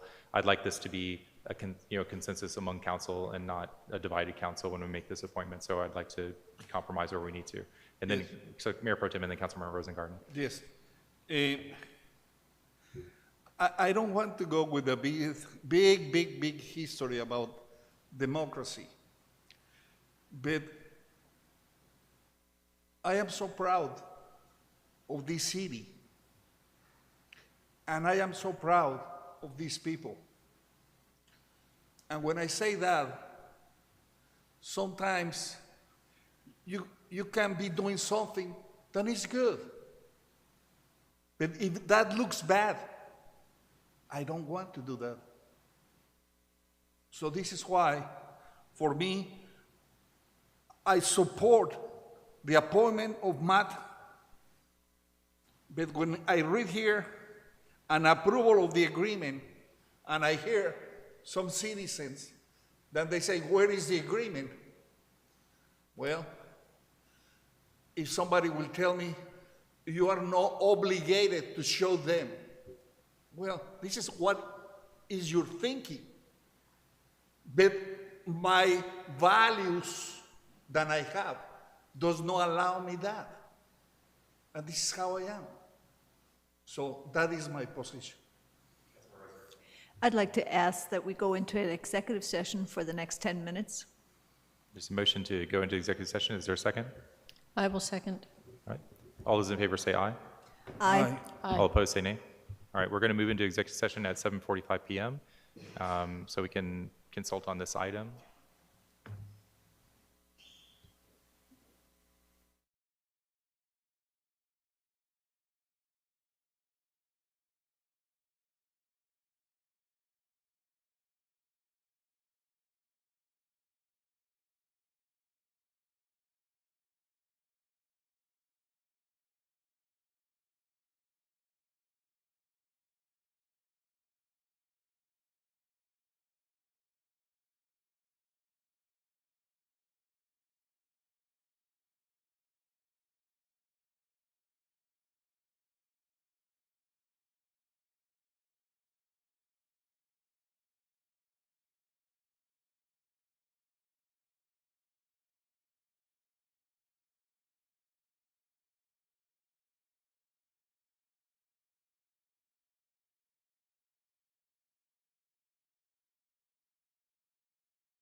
we okay to resume? Okay. All right, we are returning to open session at 8:04 p.m. And I believe that we're going to start with a potential modification for our proposed language for the motion from Councilmember, the motion maker. Yes, I would like to add to the motion that upon approval of the motion, we will make public the employment agreement. That's a recommended, or a change to the motion. Does the second agree? I agree. Okay. All right, so council, the motion is to appoint Matt Lingefelter as city administrator and approval of his agreement of employment with the city effective November 1st. And upon approval of the appointment is making the contract or the agreement available. Further discussion on this motion? I think we got the motion. Appreciate everybody's working through that. I think we lost our members of the public that were here, so I don't see anybody that's ready to make any public comments. So with that, council, I'd like to go ahead and move to a vote on the motion to approve appointing Matt Lingefelter as the city administrator and approval of his agreement of employment. All those in favor, say aye. Aye. All opposed, say nay. And Matt, congratulations. We're very glad to bring you on as the full-time city administrator. And the next meeting, as we've discussed, we will have an executive session to have the outgoing council provide an evaluation input so that we can start setting the framework for those goals, so the next council can work with you as we go through the process of the next few months of your onboarding. Well, thank you, council. Thank you for the approval of that, and we'll go ahead and follow up with making sure the agreement is available once I sign it, and hopefully we can do that expeditiously. All right, so council, that takes us to our last agenda item, which is presentation and discussion of a modified timeline and process for comprehensive plan and future land use map revisions. I think we'll start with a staff presentation on this item. So hand it over to staff. Thank you, Mayor and Council. I know we've already touched on the joint committee meeting that we had 2 Saturdays ago, and again, that was a great turnout and a lot of good discussion came out of that. And then Zoning Commission met last week. In addition to the special use permit, they also discussed the calendar and the timeline. So again, this was the proposed timeline that was kind of that council gave staff direction back in June. I know there was not a sense of urgency, but we wanted to wrap this up. And staff then, in realizing after we've started collecting public feedback and we've started vetting the comprehensive plan with the various committees, that this was maybe a too aggressive of a time frame, and it also had a lot of public hearings and input happening over the holidays, which is just not. We didn't think a very transparent process, or allowing the public to really participate. I will say it was tough to get everything done for tonight after Halloween last night when we were having so much fun. Right, right. So trying to do a comprehensive plan, after the winter holidays, that's a lot of work. So after the outcome of the joint session and discussion with the Zoning Commission, there's a modification. Rather than putting a timeline, we want to be, the comprehensive plan is a very important document, so we want to get it right. We don't want to rush it, but we also don't want it to drag on, because immediately following the comprehensive plan update will be our LDC code rewrite, which is very important, right? So instead of putting a date, we're thinking maybe May. That's kind of our hope. But rather than putting a date, what we want is we want to have some seminars and workshops to go over some issues that were discussed at the joint meeting, and also one that council has made a priority. So one is conditional overlays and or mixed use. And when we say mixed use, it doesn't necessarily mean multifamily. It's just, again, kind of looking at what a redevelopment of our shopping centers could mean. Lighting, there's a lot of discussion around lighting. dark sky, we've heard better lighting, we've heard less lighting. So I think there's just a workshop and discussion that the community needs to have where we bring in, basically we bring in experts, we maybe bring in some of our retail partners, we bring in, I think we're looking at bringing in some folks from Dripping Springs, so where we can have, open dialogue and discussion about what that means.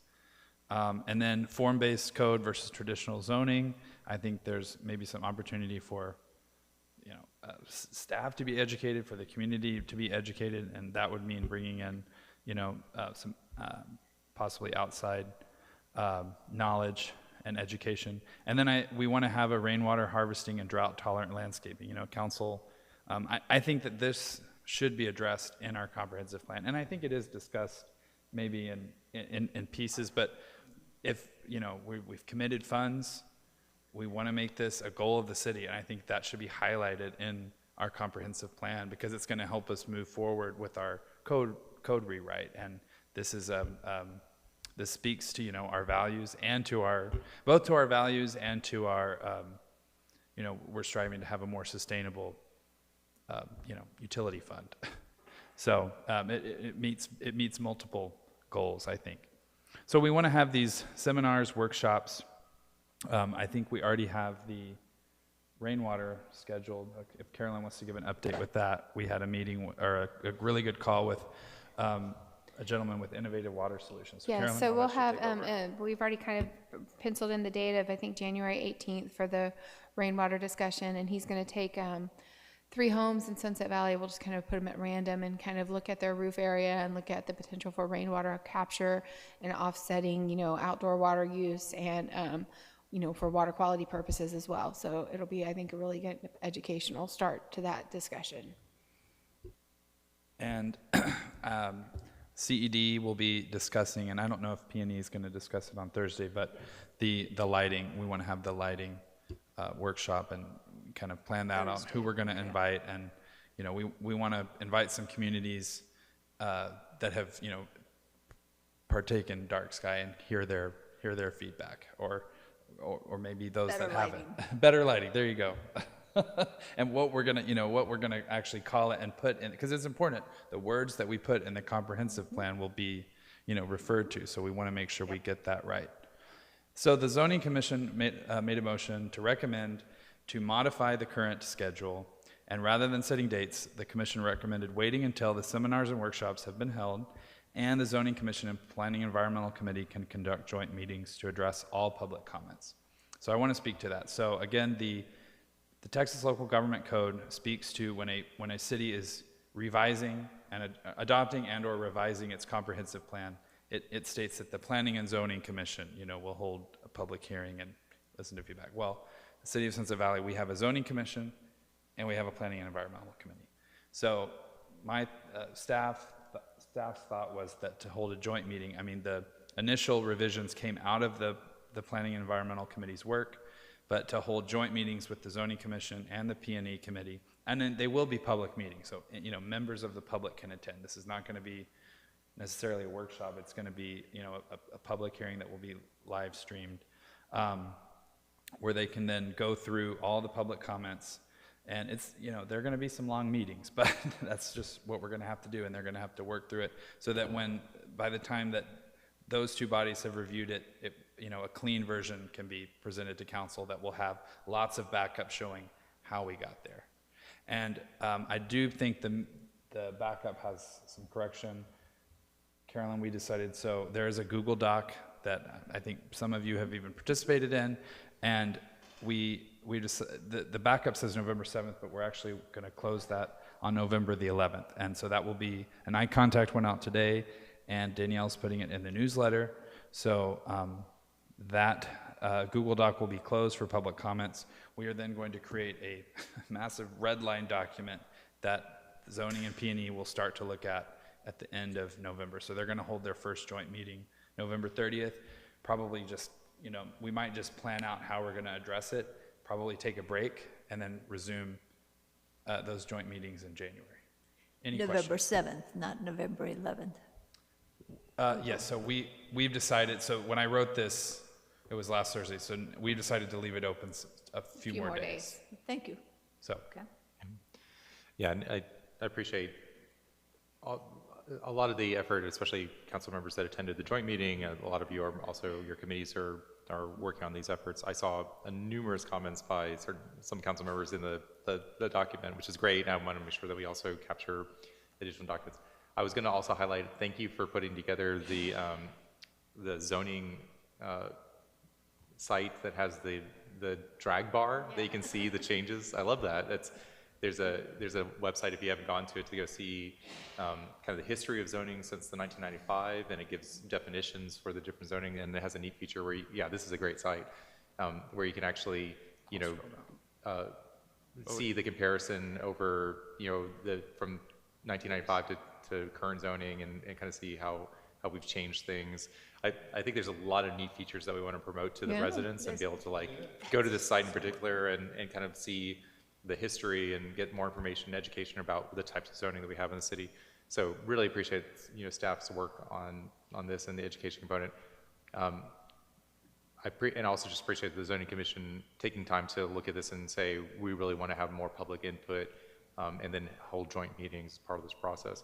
I do have some concerns that we've now yet again we're taking this chance to say we need more time, and we've kind of done this a few times now. A little hesitant to say, we can't just move forward, but at the same time, I think this is a very helpful thing to go through and provide information, and more resident input. But we have been working on this for a while. It's one of these things that at some point we need to make sure we have something that council can review, approve, because we know that our process is also going to take some time, as well. So council, with that, open up for questions for staff on this item.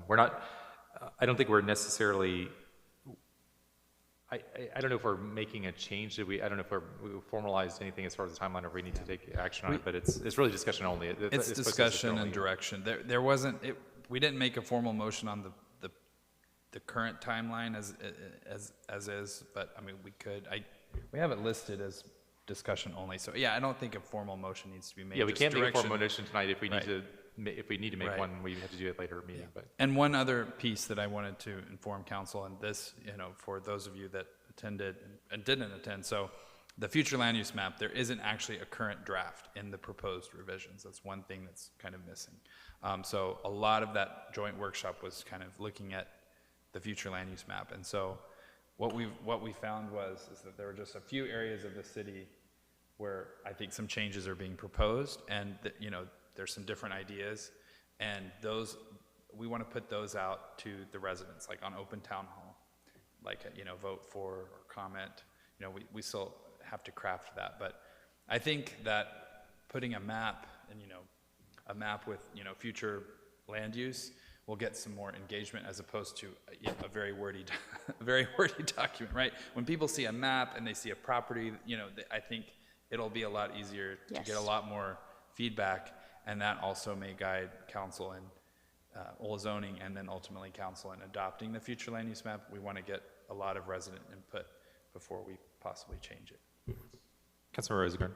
I just want to mention that on October 22nd, there was constant conversation about conditional overlays. In doing further research, what I discovered is that it can be very restrictive, and the next owner has to jump through so many hoops to get something done. So we need to be very careful that we make sure, if there's any conditional overlays, that they're flexible. And then the other one is focusing on form-based code. There's a plus to it, is it helps regulate development. It's easier to predict results. It's simpler than conventional. It streamlines permitting, and it protects neighborhood property values. So form-based code versus conditional overlays.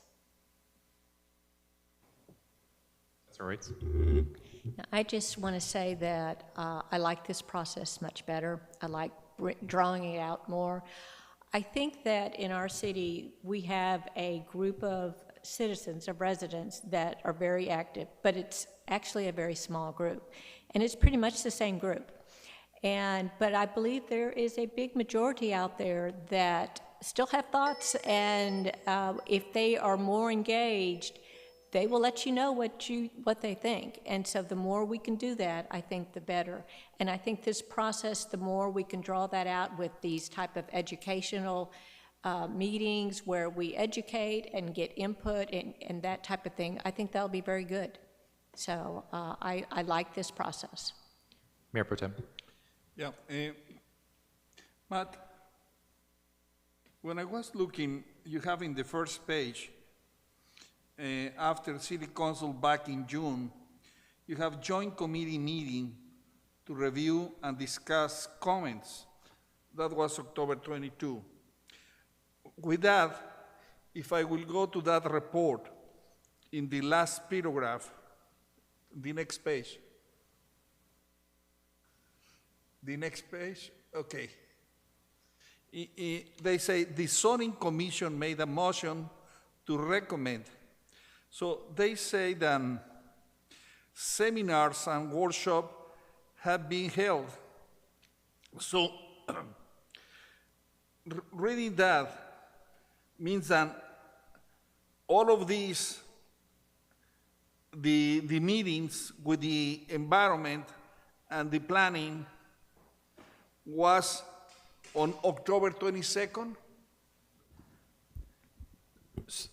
The Zoning Commission and Planning and Environmental Committee joined meetings. So they made that meeting on October 22nd in reference to the first page.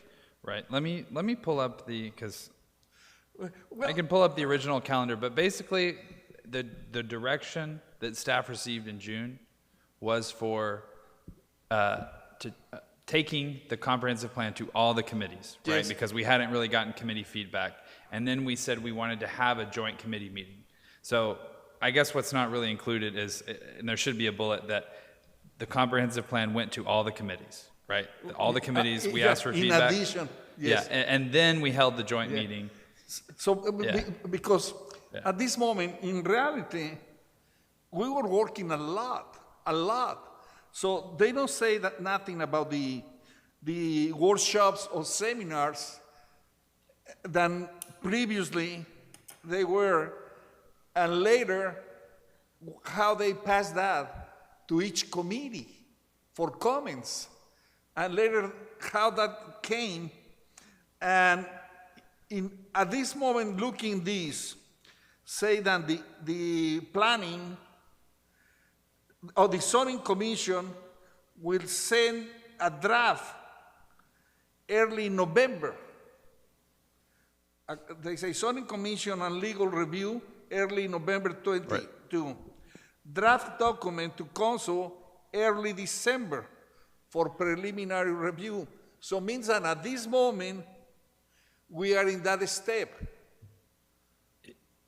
If we stayed on this schedule, it is now staff's and the zoning commission's recommendation to not follow this schedule because it's too aggressive and it's too much work being done over the holidays, where the public probably wouldn't be able to participate because everyone's, trying to hold public meetings in, December and January, not the best idea. And additionally, out of that workshop, out of the October 22nd workshop, and additional discussion from zoning and really all the committees, these are 4 areas we want to have additional workshops. So these 4, the conditional overlays, lighting, form-based, and the rainwater harvesting and drought-tolerant landscaping programs, these are additional educational and seminar pieces we want to have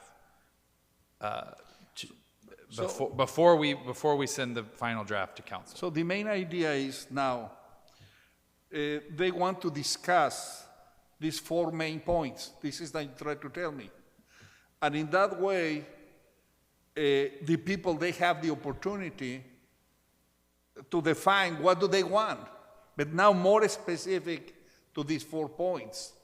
After that, they will pass to zoning, and zoning with legal, and after that, we'll go to city council as a draft, right? Correct. Okay, so basic, now looking in that way, that means that it's true then the people, no everybody participate, but that doesn't mean that they have that opportunity, because everybody has that chance. And with these misuse commercial districts, lining dark sky, when they say form-based code versus traditional zoning, so this is some style that they have? Number Correct. 3. Correct, yeah. So if you look at our land development code and our zoning categories, and the way that our LDC outlines zoning, it is traditional zoning or Euclidean zoning, where you have, single family, commercial, neighbor, and different levels of commercial. Form-based code is, what would you say, Carolyn? In recent decades, a much. Yeah, it's something that is more about how things work together versus just a use or a district kind of like we have now.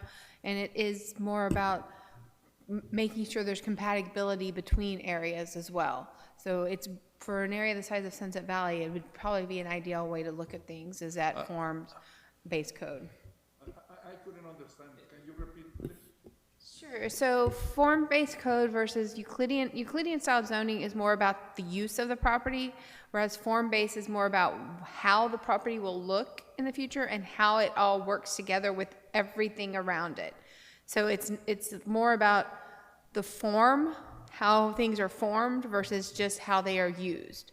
And so I think in some ways, given the size of Sunset Valley, it would probably be, and our proximity with residential, it would probably be a good idea to look into that type of zoning.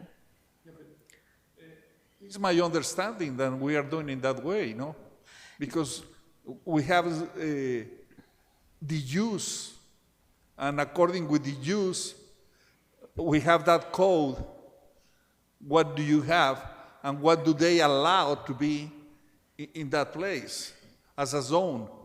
That's what we have now, but it may be a change to a different type of code. It's something that we're going to provide some more education to everybody on, so that we can get a better idea of what that would look like for the city of Sunset Valley. Okay. There's in the zoning guide that the mayor referenced, where they have the map with the slider. So at this moment, we can educate ourselves going to where? Yeah, and so there's a link on that zoning guide where you can, this is from the Form-Based Code Institute. So you can read more about what form-based code is here in this, from their website. Okay. Thank you. Other questions from staff? Nope. So I think the directions of staff is that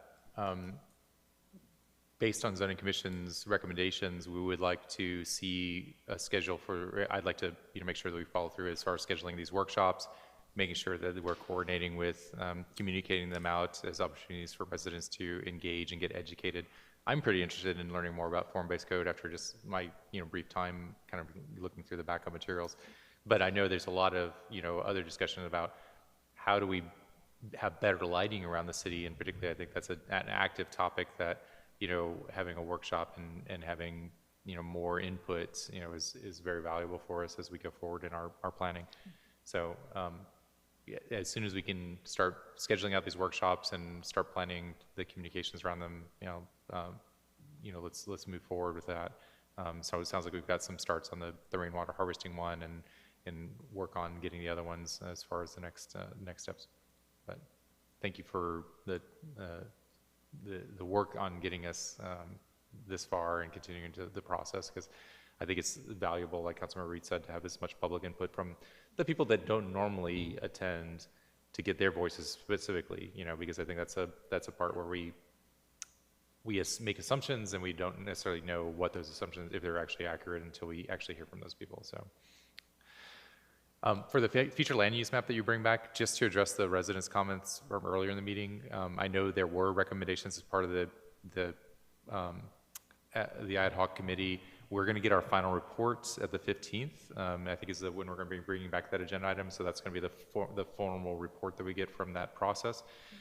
That obviously, you know, in that final report, we'll have zoning recommendation changes for certain uses in line with the Parks and Open Space Committee's recommendations. So we definitely want to incorporate that into, you know, visions of the future land use that can, you know, be up there for public comments as well. But we'll also have a chance for us to comment on it, but also the public at our next meeting when we have that on the 15th. All right, so council, I think we're out of agenda items. Oh, And, darn. you know, I think with that, I am going to go ahead and adjourn the meeting at 8:29 p.m. Thank you all for a very engageful and productive meeting, and congratulations again, Matt, and looking forward to working with you in your new role as city administrator. And with that, I'm going to close the meeting. Thanks.